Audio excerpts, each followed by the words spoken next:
New Mexican. Good evening, Governor. My name is Shawna Pfeiffer. My husband and I own a business on Valley Drive.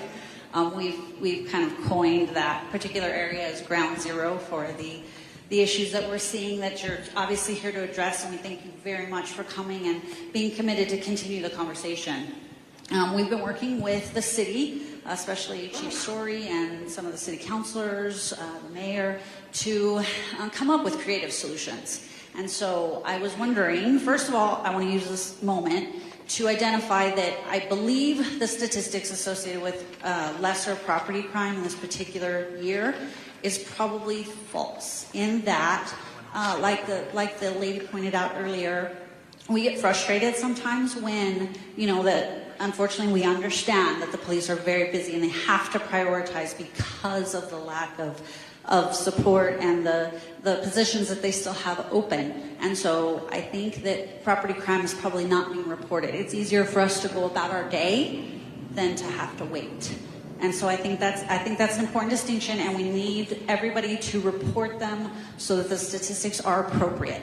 Secondly, I believe every community, and I would assume the state, is getting opioid settlement money. I think that it would be extremely beneficial for the southern half of the state to benefit from that by looking at building, even if it has to be, in some instances, involuntary commitment, some mental health and or substance use disorder treatment facility.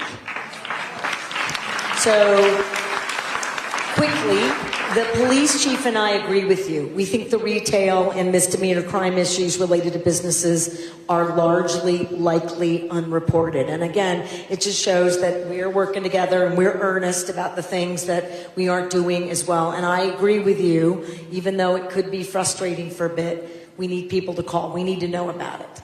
I've committed to telling police officers from other jurisdictions and states to move here. So we're doing everything we know to do. Two, yes, and I don't know if the secretary knows exactly who in the city and Doña Ana County, oh, you do, are getting some of that opioid money, so I'm gonna make sure that you know where. But in addition, we're doing medication-assisted treatment in most of our counties through our public health offices. And we've got about 100 people who are in that program right here.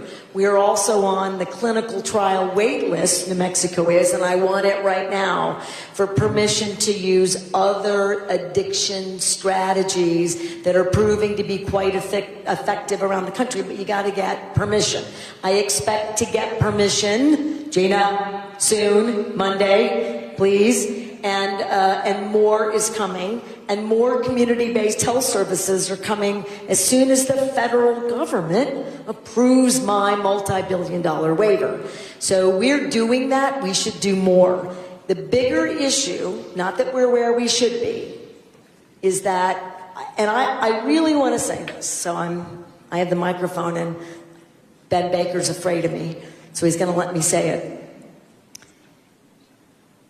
Most people who really need behavioral health treatment are not asking for it.